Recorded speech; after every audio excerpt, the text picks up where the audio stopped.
नमस्कार मेरे प्यारे प्यारे बच्चों। मेरी आवाज आप तक पहुंच रही है? Hello. Yes sir. Yes sir. आवाज बढ़िया आती होगी, अब तो ठीक आती होगी। यस सर, सब कुछ अच्छा है सर अब। यस सर, क्लियर है। तो द मेकिंग ऑफ, अगला सवाल देखिए। द मेकिंग ऑफ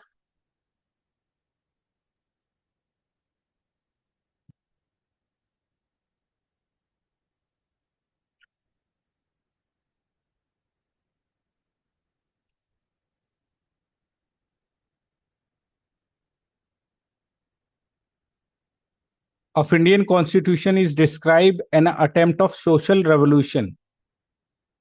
तो इसको सोशल रेवोल्यूशन क्यों कहा गया,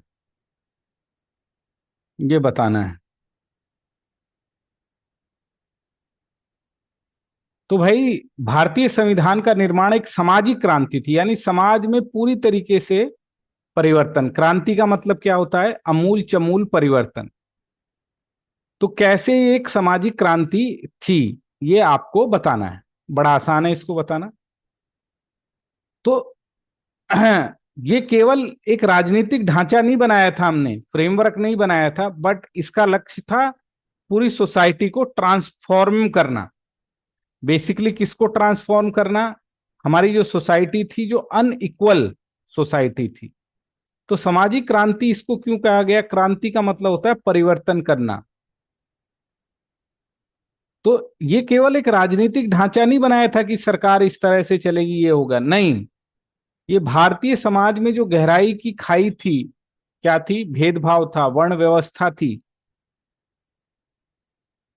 इसको चैलेंज करने की जो भी कमियां आ रही थी, ये एक सुविचारित और एक परिवर्तनकारी प्रयास प्रयास था। It was deliberative and transformative effort to the fundamentally restructure India's deeply and unequal society. तो Bharat, unlike the many other nation where constitution were resulted the pre-existing social revolution, Indian constitution was designed to very instrumental of the revolution, aiming dismantle old age hierarchies, injustice rooted in gender, religion and class. तो जो भारतीय समाज में जितनी भी परेशानियां थी सदियों से, चाहे जाति की परेशानी हो, लिंग की परेशानी हो, धर्म की परवाह हो, वर्ग की पुरानी या पुराने स्ट्रक्चर्स हों हायरार्की के, और जो अन्याय हो रहा था उसको खत्म करने के लिए ये क्या था? संविधान का निर्माण एक प्रयास था। क्या किया? कैसे संविधान में इसने क्रांति की, समाज में कैसे बदलाव लाया? फंडामेंटल राइट लाए, सिविल लिबर्टी, पॉलिटिकल लिबर्टी। ये तो वेस्ट से हमने लिया, लेकिन भारत ने अपने हिंदुस्तान में जो एबोल्यूशन ऑफ अनटचेबिलिटी हो रहा था, अनटचेबिलिटी हो रहा था, कास्ट डिस्क्रिमिनेशन हो रहा था, नंगा घुमाया जा रहा था, मुंह काला किया जा रहा था, गधे पर बैठाया जा रहा था, इसको दूर किया, डिस्क्रिमिनेशन को हटाया। जो गुलामी हो रही थी, बंधुआ मजदूरी हो रही थी, एक बार किसी को पैसा दे दिया। मदर इंडिया पिक्चर देखिए आपने, मदर इंडिया पिक्चर देखना, जहां मदर इंडिया पिक्चर में दिखाया गया है कि लड़के को गिरवी, लड़के को पैसा दे दिया, फिर उसका अनाज भी छीन लिया, जमीन भी छीन ली, फिर उसके लड़के को भी गुलाम बना लिया। तो हमने क्या किया कि एक तो भेदभाव नहीं होगा रिलीजन, रेस, कास्ट और सेक्स और बर्थ पर।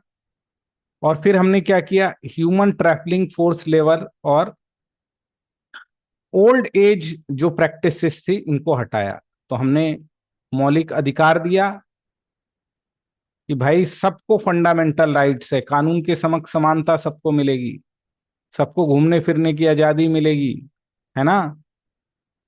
कानून का शासन होगा जिसमें अनटचेबिलिटी एक बहुत बड़ा, अस्पृश्यता का उन्मूलन किया हमने आर्टिकल 17 में, जहां सदियों से मोर का पंख बाहर मोर, मतलब वो मोर का पंख लगा के चलते थे, ढोल बजाकर चलते थे, गांव के बाहर रहते थे, इसको किया अनटच कमर में भेद। झाड़ू बांध के चलते थे। कमर में झाड़ू, हाँ सॉरी, मोर का पंख नहीं, झाड़ू। सार्वजनिक स्थान पर dogs and Indians are not allowed. मंदिरों में भी प्रवेश नहीं किया जाता था, छोटी जातियों को होता है। शोषण हो रहा था, जो आप मदर इंडिया पिक्चर में देखेंगे, मानव तस्करी और जबरन श्रम कराया जा रहा था, इसको किया। Directive principle of state policy डाले, सोशल जस्टिस डाला कि हम सबको सामाजिक, आर्थिक, राजनीतिक न्याय देंगे, जो कि हमने रशिया के रेवोल्यूशन, रशिया से लिया था विचार। इकोनॉमिक इक्वालिटी को लाया, upliftment of weaker section of the society के लिए 46 डाला, जिसके लिए फिर आरक्षण, एफर्मेटिव एक्शन, रिजर्वेशन के रूप में पॉलिसीज दिखाई देती हैं। तो राजनीतिक हमने क्या डाला मेरे प्यारे प्यारे बच्चों?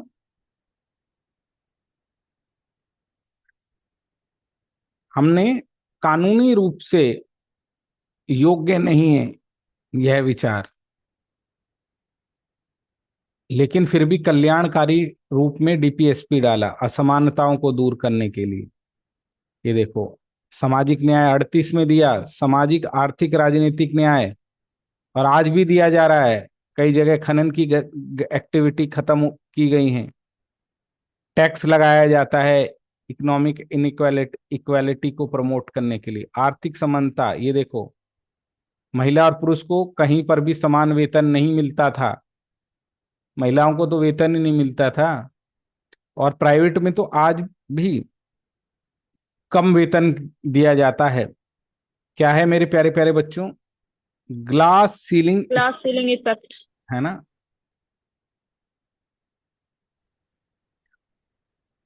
लेकिन आज सरकारी में जाओगे तो आप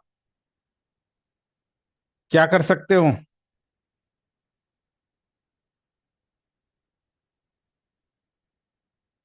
आप देख सकते हैं, कमजोर वर्ग के उत्थान के लिए क्या किया गया? आरक्षण को दिया गया। इसीलिए इसको कहा जाता है, सकारात्मक कार्रवाई को आगे बढ़ाया। इसी के लिए क्या कहा जाता है मेरे प्यारे प्यारे बच्चों? यह एक सामाजिक क्रांति थी। भारत ही इकलौता इस दुनिया में अकेला देश है जिसने आजादी के बाद ही सभी लोगों को आरक्षण दिया, कोई भेदभाव नहीं किया। The grant of right of vote to every Indian adult citizen regardless of their caste, creed, gender और wealth was profound democratic and social statement. It immediately empowered marginalized group, including women and lower caste, giving a political voice in making a force to reckon with in new political landscape. This was a radical step, especially given many developed nations had not yet granted universal suffrage at that time. सार्वभौमिक मताधिकार, हमने जाति, पंथ, लिंग, धन की परवाह किए बगैर। वेस्ट में कॉन्सेप्ट था, दक्षिण अफ्रीका में वोटिंग राइट सिर्फ किसको थे? गोरों को। पुरुषों को। महिलाओं को वेस्ट की कंट्रीज में राइट्स नहीं थे। पैसों पर एरिस्टोटल और प्लेटो का विचार आपने पढ़ा होगा, पर भारत एक ऐसा देश था जिसने बोला नहीं, हम सबको सशक्त बनाएंगे। निचली जाति, महिला, हाशिए पे पड़े हुए लोगों को वोटिंग राइट दिया ताकि वो अपनी आवाज उठा सकें। उनके दरवाजे पर भी एक अमीर आदमी आकर वोट मांग सके, उनका हाथ जोड़ सके। देखते हो ना, जब वोट का टाइम आता है तो नेता पांव छूने लगता है गरीबों के भी, देखते हो आप, जिनसे वो मिलता यस सर। नहीं है। क्यों? उसको पता है इनके वोट की भी क्या है? वैल्यू है। वैल्यू।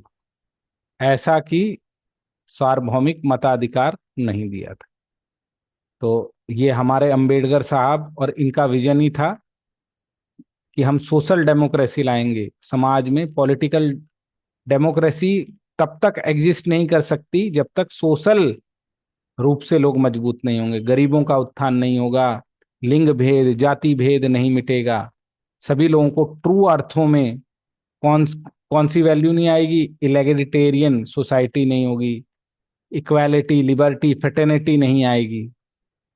तो इसी के लिए एक प्रोफाउंड स्टेप्स उठाए गए थे जिन्हें सामाजिक क्रांति के रूप में जाना जाता है। तो भारत के संस्थापक B.R. अम्बेडकर ने सामाजिक लोकतंत्र को प्राप्त करने के लिए क्या किया? राजनीतिक लोकतंत्र की जो कि पूर्व अपेक्षा थी, उसके लिए समतावादी समाज के निर्माण के लिए कार्य किए। उन विचारों को, उन आदर्शों को, उन मूल्यों को डाला जो स्वतंत्रता, समानता और बंधुता का आदर्श ना होकर महत्वाकांक्षी परियोजना थी। तो अब सामाजिक क्रांति कैसे था समझ में आया कि समाज में जो जो भी दिक्कतें थी उनको दूर करने का क्या किया गया मेरे प्यारे प्यारे बच्चों? प्रयास किया गया। आसानी से लिख लोगे ये क्वेश्चन आप, है ना? Thank you.